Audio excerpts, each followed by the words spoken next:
Namaste. Welcome to Sipping on Stories podcast. Now, this is where we welcome women healers and spiritual leaders from all around the world to come and share their journeys and their experiences. And of course, we do them over warm cups and deep thoughts. Now, many of you have been loving our podcast episodes. Thank you so much for showing your love. And for those who are new to this channel, welcome. Please like and subscribe so we can continue to share this love. Thank you. Namaste, Irene. Welcome to Sipping on Stories podcast. I am thrilled to have you here today. First of all, tell us where you're joining us from. Thank you so much for having me. First of all, I am joining you from New Jersey, the other part of the world. Awesome. What's the one thing you love about New Jersey? The one thing I love. So I came from Indonesia originally. So the one thing I love is definitely the four seasons, because in Indonesia, we only have summer, hot or rain, or more rain. Love it. Awesome. Irene, today I thought we'll get started into our episode by, you giving us a little introduction about yourself and your journey and what is that you do. Most importantly, share your journey with us. When did your wake-up call begin, and what pushed you into this journey? Because I feel like personal stories always have a special impact on people when it's coming from people who have lived through that experience. So please. So, Satnam, everybody. I am Irene. I was born and raised in Indonesia. I moved to New Jersey for my husband after we got married. Basically, I am a mom of two. I'm an energetic healer, a sound healer. I am a generational medium. So I've always been raised spiritually by my parents, but I always followed their spiritual belief because, they're my parents. It wasn't until I got married and live away from my parents that I didn't feel that spirituality, my parents' spiritual belief aligned with me 100%. Mm. So I had what everybody called the dark night of the soul. I went into deep depression. I tried to end my life. The thing that broke my thought about that is a text from a friend, actually, and she ended up becoming my first Reiki teacher. And that's how my spiritual journey started. And then it was just like classes after classes after that. Yeah, awesome. Um, Yeah, I just I just feel because I don't follow the spiritual beliefs that my parents hold as well. So I am absolutely doing something else to what I was raised. I was born and raised into a Muslim family, but I am completely following something else at the moment because this is what you connect with. exactly. I feel like it's like kind of with Asian culture that you are forced to follow and believe what you're born and raised, or your parents. Yeah. You're forced Yeah. to parents. But yeah, in my case, it hasn't been too kind of strict, but I hear you, I feel you, and so I just wanted to add that, and I feel like there's a lot of people out there who kind of go through the same kind of Mhm. experience as well. Yeah. But yeah, no, I just wanted to, thank you for being you and doing what you're doing. So yeah, please continue.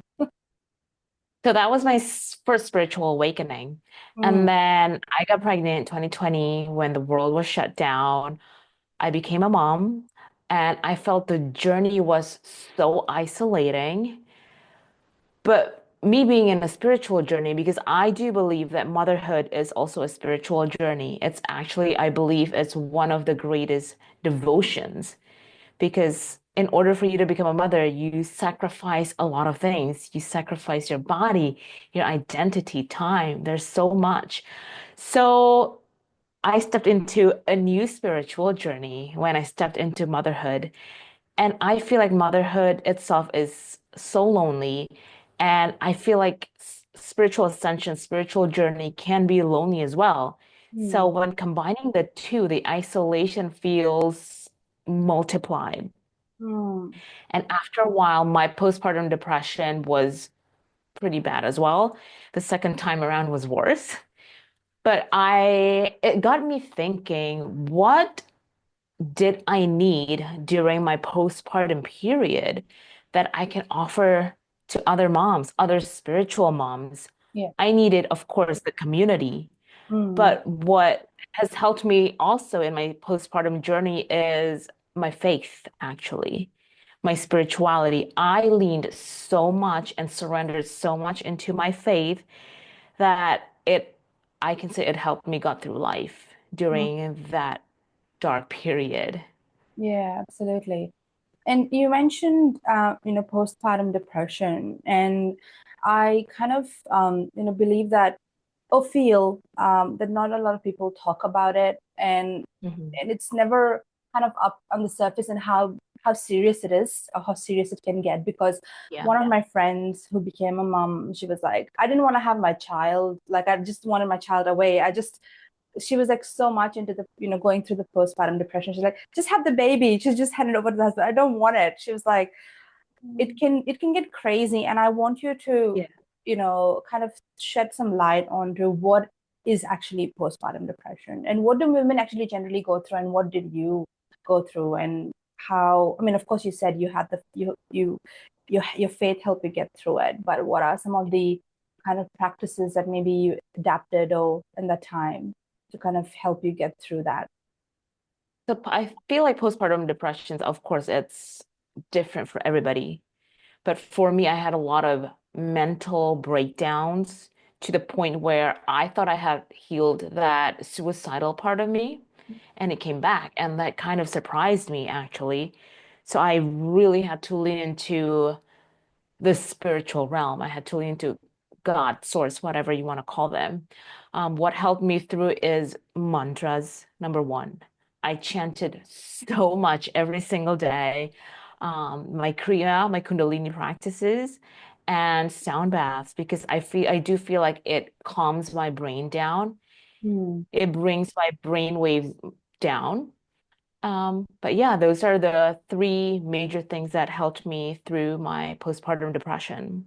And Hmm. postpartum depression is hormone fluctuations, but I also do believe there is energetics that plays into part. Yeah. So I believe this is what I believe in. When our family grows, we have to also expand our energetic container Hmm. to hold everybody else's energies because you have new energies coming in, your baby, and everything's shifting around your life as well when you have a new baby. So if we don't expand that energetic container, we are going to feel so overwhelmed physically, mentally, emotionally, spiritually, and of course energetically. And then what's going to happen is you have a mental breakdown because you Hmm. cannot hold that extra energy in your space. Yeah. So I believe that through my spiritual practice, I was able to expand slowly, gradually. Hmm. I'm still doing it, my energetic container. Yeah, oh my God. That can be quite overwhelming. And I've seen my friends who've become new moms and the kind of challenges they have to navigate through. It's not easy, and my heart goes out to all of them. And I'm so grateful that people like to exist that can, help them and handhold and Oh, just hold their hand and walk with them to the path. So thank you for the amazing work that you're doing again, Irene. And so we talked about Kundalini practices. So mm. how can Kundalini practices, help mothers navigate through the emotional and energetic challenges that they face during the motherhood? I don't know if you're familiar with Kundalini at all. So Kundalini yoga, we don't only focus on the asanas. We also focus on like the hand mudras. Mm, Mantras is a very, very big part of Kundalini. And for me, I feel like that's what's helping me a lot is the mantra because I don't try to translate mm, the Gurmukhi mantras or like the Sanskrit mantras. I completely surrender to the divine words that I vocalized. And I feel like that's powerful instead of like your ego trying to figure out, oh, what am I saying? So it's like a complete surrender to the universe, to source. But we also do a lot of kriyas, and the kriyas are insane, wild. You can get sore from Kundalini kriyas. And I Oh, do believe that it's shaking like a lot of your energies out so you don't hold it in your own container. right, interesting. And just for our listeners and viewers' benefit, what is Kundalini? So Kundalini is a yogi technology. It does not only, like I said, it's not only focusing on the asanas, like the movements, but it focuses on mudras, mantras, chanting. We sing. Yeah, that's about it. And it was first introduced in India, and the person who actually brought Kundalini yoga to the West is Yogi Bhajan. Mm, He feels like it shouldn't be, I guess, gate capped to people only in India, yeah. but it should be spread out throughout the world. Yeah, absolutely. And I have read, when I've read about Kundalini, it's this kind of energy, kind of it's like a serpent energy that sits in your lower, Yes. in your base of your spine that Hmm. rises and allows you to, awaken as it moves through your body upwards, hitting all the Yeah. chakras. So that's what I've read, and it's ultimately people get into the Kundalini practices and the kriyas to rise the energy, um, Yes. and so they can heal and finally connect to the divine. Yeah. Um, yeah, yeah, Absolutely. it's very beautiful. Yeah, thank you for sharing that. Mhm. And you also mentioned about sound baths and mantras, Mhm. right? So, what role do they play in, creating a sense of calm and balance for mom? So, I know that many people who have gone through the sound, I've gone one for myself, do mantra chanting, and you do feel a sense of calm. But for people, I think Mhm. for new moms who are maybe new to sound baths, new to mantras, what can they kind of expect?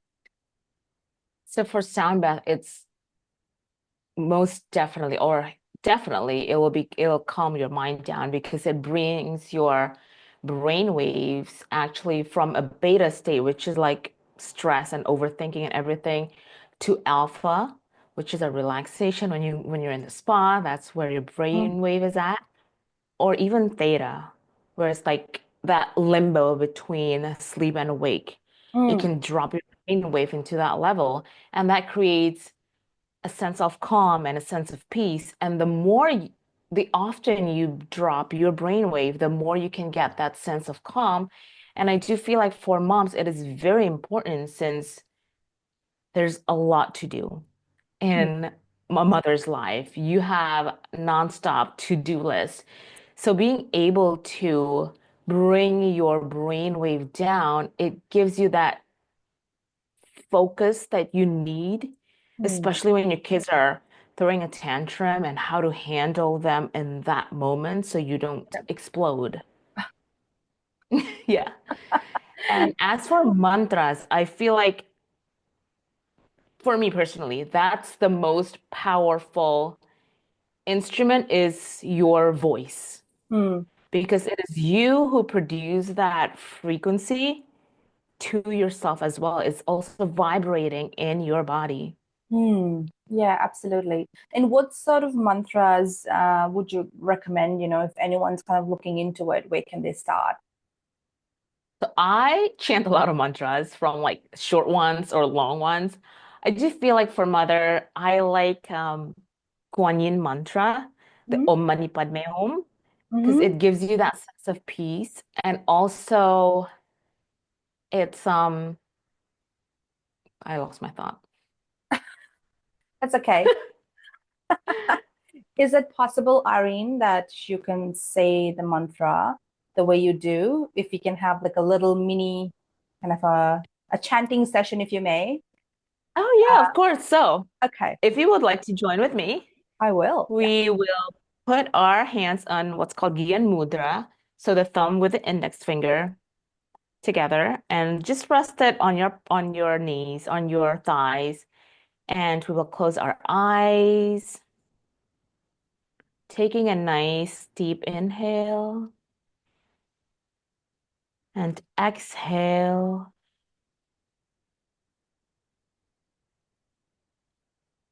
I'm going to call upon the great divine Kuan Yin Mother to be with us right now as we chant her mantra. Her mantra is Om Mani Padme Hum. Om Mani Om Padme Mani Padme Hum. Om Hum. Mani Padme Hum. Om. Om Mani Padme Hum. Om Mani Padme Hum. We'll do it 3 more times. Om Mani Padme Hum. Om Om Mani Mani Padme Padme Hum. Om Hum. Mani Padme Hum. Now let's inhale and hold our breath at the top. If you can, you lock your roots, your sex organs, and touch your tongue to the top of the roof of your mouth and gaze through your third eye. And when you're ready, you may exhale, feeling the energies around you, feeling the vibrations that you've chanted in your body. And when you're ready, you can open your eyes. Oh my God, that was so nice. I Thank felt a you. sense of relax and calm straight away. That's Oh, amazing. yay. Yeah. So Yeah. that's actually my first mantra that I've learned. Mm. And I keep on coming back to it over and over again. Yeah. I mean, just don't neglect it because it's a small mantra. I can feel that it's so Exactly. powerful. It's very powerful. Yeah. Oh, wow. Oh, wow. I think just before we started our episode, Irene, I was like running around everywhere because I was trying to fix a few things because Oh, things are not working. And I actually started this episode. Maybe you didn't sense it, but I was a bit stressed there. But I feel so much relaxed. So thank you for that. oh, I'm so Really, glad. thank Of you for course. that. You're welcome.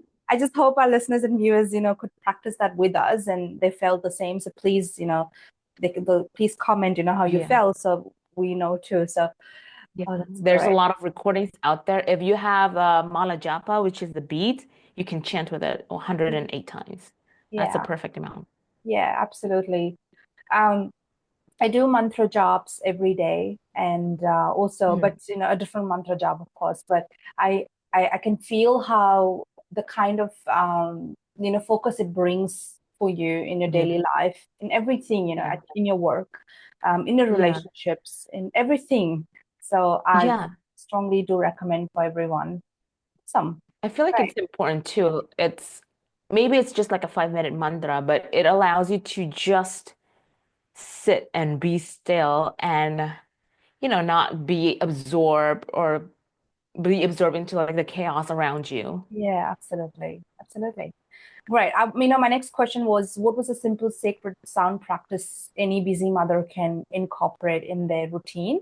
Definitely this mantra meditation, I would say. Yes.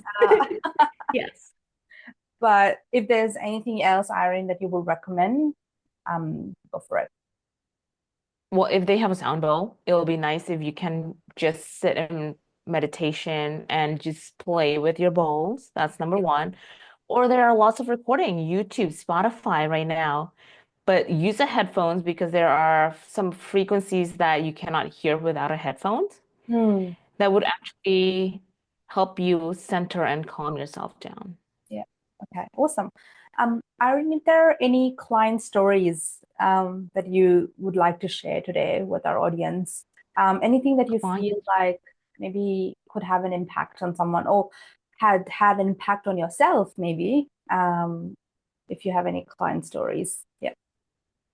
Um, Maybe my own story. Oh, go for it. Okay. So during my second period of postpartum, the phrase when they say when it rains, it pours. In Yeah. my case, it was storming. So other than the depression and the suicidal thoughts, we had some financial issues. And then all of a sudden, my siblings texted me that my mother was admitted to the hospital unconscious. And with me being here and with her being in Indonesia, I couldn't really do anything. I will get updates, but nothing was progressing. Mm. So that was when I truly knew the power of surrender. I relied on prayers and mantras. I just completely surrendered into my faith, into my spirituality. And miraculously, she came home and is all well now. It's amazing. It's amazing how Yeah, much, faith can change things. Move exactly. mountains, they say. It can move mountains. Yes. And the Yeah, power of prayers too. It's real. yeah, absolutely. I have come across people who they believe that I shouldn't pray, shouldn't ask for anything. And Mm, I feel like they do lack a sense of faith there. yeah. And I cannot, stress enough that people should really pray, because we've taught as kids to pray before we go to bed. We are taught to pray when we wake up in the morning. So Mm. I still do that, and that's one kind of a habit I never let go. It doesn't matter if it works, if you feel like it works or not, just have faith. And Yeah. I believe that universe has always got your best interest. So Oh yeah. Yeah, yes, it's definitely. gonna do what's best for you. Maybe we don't see it at that time, but there's a Yeah. plan. Yeah. Yeah. And believe is also another strong point. Like when Mm. you believe it's real, it Yeah, is real, yeah, right? yeah, yeah, exactly. Yeah, absolutely. Otherwise, nothing will make sense. Yeah, exactly. Oh, awesome. Irene, what kind of advice would you give to a mother who's new to these practices and wants to start integrating them into their life? I'm pretty sure you've gone through that journey of finding your way and settling into Yeah. a routine. So, what advice would you give new mothers? I would say start slow. Give yourself some grace and compassion. Because when I started having children, I had to cut back on my daily practices. I used to have an hour and a half morning rituals. Now no more. Yeah. But I don't think a lot of mothers realize that everything that they are doing inside of motherhood is a spiritual practice. Because, like I said, motherhood is a spiritual journey. So Mm, everything you're doing is can be a spiritual practice if you choose it to be. Like, for example, when your children is throwing a tantrum, that can be your spiritual practice. Can you actually center yourself and mm, ground yourself yeah. and lead your child into a calmer state? Yeah, absolutely. So I feel like the advice is don't stress so much on having a lot of tools, I guess, a lot of practice tools. Just choose one. Choose that Om Mani Padme Hum mantra if you would like. Or just keep it simple. Just do breaths. Breath is the biggest thing and the thing that will ground you most, Mm, especially for moms. mm. Yeah, Come back to that breath. yeah. I think basics is what I hear, and just Yeah. come back to the basics. And Yeah, people, I keep it feel like, simple. yeah, we don't do it right. We don't do it enough. So start with that. Yeah, absolutely. Hmm. And Irene, are there any practices that maybe in probably in Kundalini yoga or in other breath works, or even Hmm. sound baths? Are there any periods where, expected mothers or new mothers should kind of be cautious about? Maybe, when they are pregnant and going through different trimesters of the pregnancy. Oh yeah, there are plenty. For Mm, sound baths, I think it's the discrepancies of the sound healer. Because mm, some sound healers believe that pregnant mothers should not go to sound baths, but I feel like it's fine, but that's me. And this is not medical advice, first of all. So that's follow your intuition for sound baths. For Kundalini, there are actually a lot of breath work that you cannot do. For like, for example, the breath of fire, where you kind of like pant and Mm. suck your belly in. Mm-hmm. That's a big no-no for pregnant women. And Mm. then in Kundalini also you lock all your bandhas, like your root and your chakras. You do not do that for pregnant moms or if you're menstruating because we want that downward flow. You don't want any to stop that downward flow. Right. Okay. That's the biggest thing. Okay. Interesting. Yeah, who would have thought, right? Yeah, and what about for new moms? Are there any practices they should refrain from, in your experience? For new moms, if you're still bleeding, don't do the root lock. I think otherwise you're good as far as I can remember. Awesome. And yeah, and we talked about some of the sound healing practices like the mantra chanting, or just using a sound Mhm. bowl, right? And so would you recommend, mothers can maybe do this at home with their babies? Oh yeah, of course. I do that with my children all the time. Yeah. Especially if they're constipated. That Okay. works. Works? Oh, Yeah, okay. because it breaks the energy in your body. Like it moves the water molecules or the molecules in your body. Oh my God, that's so interesting. Tell me more. So I guess experimented it as bad as that sound with my firstborn when she was a baby, she would get constipation Yeah. and we would do everything we could. We Mm. would even put crystals and whatnot. And I was like, you know what? I have bowls. I have a bowl small enough that I can just gently rest on her tummy. So Mm. I do that. Stroke the bowl a couple of times. Lo and behold, not long after, she pooped. Oh, wow. Amazing. Yeah, yeah. Amazing. You I've know, done that several times with her too. oh, all right. Great. And because, these two things come to my mind is I was Mhm. speaking to one of the sound healers of my very early on of sipping and stories journey. I think that's the first episode I recorded.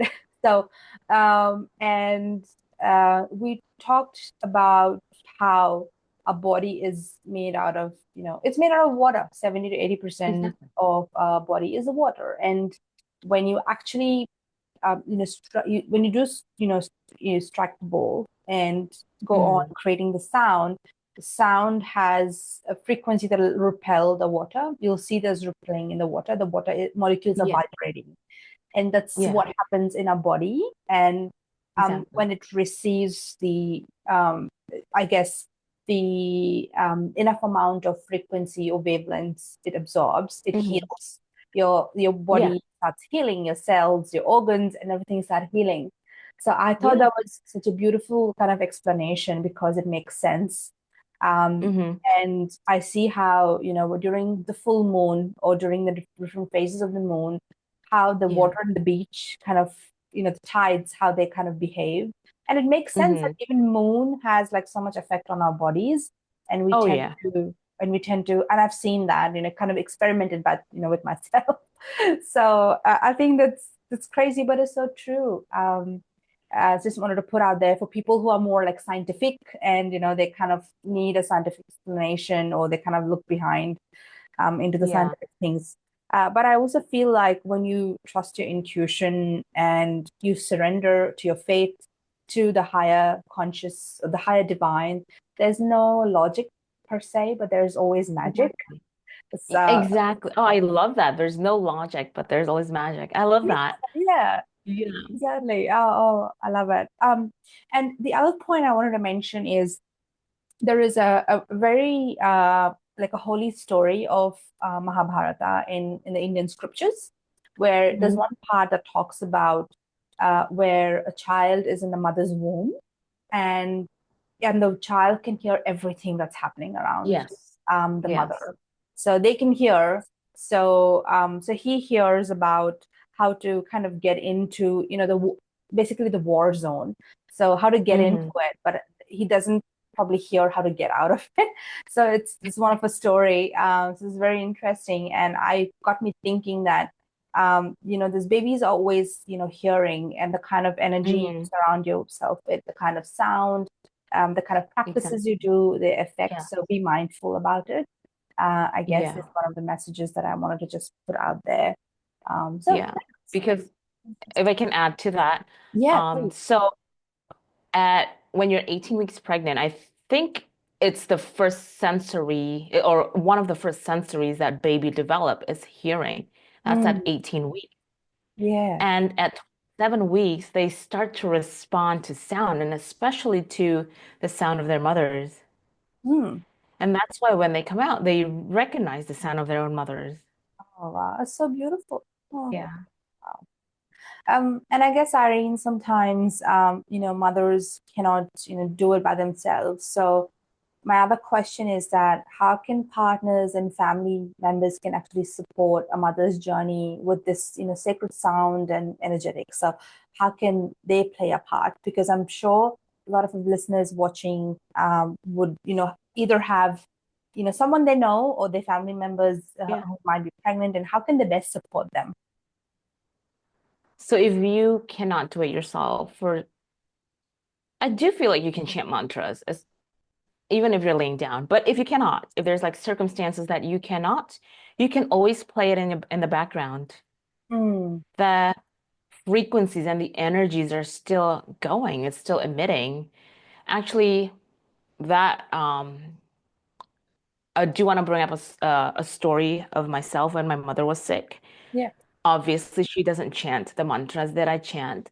So I visualize myself being next to my mother, Mm, chanting, I do believe one of the most powerful mantras in Hindi, the Mahamrityunjaya, mm, which is a very powerful healing mantra. So I would chant that to her every single day, um, I guess telepathically. mm, And I feel like her soul or her energetics is still picking up the energetics that I've chanted for her, that I'm sending to her.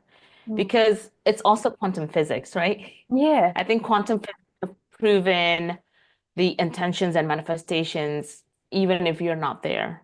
Mm. Yeah, absolutely. Yeah. Oh my God, that's so beautiful. It's very beautiful. And that's the kind of basics to a lot of healing modalities that exist out there. And this Exactly, Reiki, you yes. can you can send distant Reiki. Yeah, You can send a thought. And your prayers, the prayers work the exactly. same Yeah. way, and prayers for someone else. So so beautiful. Okay. I think this is amazing. I love it. I love our conversation. Just Yay. There's so much more that I want to ask you, Irene, but I'm just, conscious that we are coming to an end of this episode. But it has been Oh, such a pleasure talking to you. And thank you so much for, thank you. being you. But, just as we just kind of depart from here, so if there is any final message that you want to give out to moms to be or to new mothers, anything that you would like to give out, a message that you feel, or even books that you would recommend that they read, just go for it. Books. I'm reading a lot of books, but so I have to think about that. But for messages, I feel like it is time for us mother to heal ourselves so we can not only heal our children and our children's children's, our next generations, but also the collective consciousness of motherhood. Because being a mother, there's so much expected in us, and there's like old beliefs that are ingrained in our cells, in our DNA, that we have to break that and we Mm, have to change that. So my message is, if you would like to heal, that would be the best gift you can give to your children and to your next generations, and um, also the collective consciousness of motherhood. It is oh, time for us to heal. yeah. Yeah, absolutely. Absolutely. Oh, that's so great. Thank you so much, Irene, for sharing that. Of It's course. been so beautiful. It's been so lovely connecting and talking to you. And I just feel That is such a genuine person, and I wish you all the best. Keep doing the amazing work you're doing, and thank you again for coming on Sipping on Stories podcast. Thank you. Thank you for having me.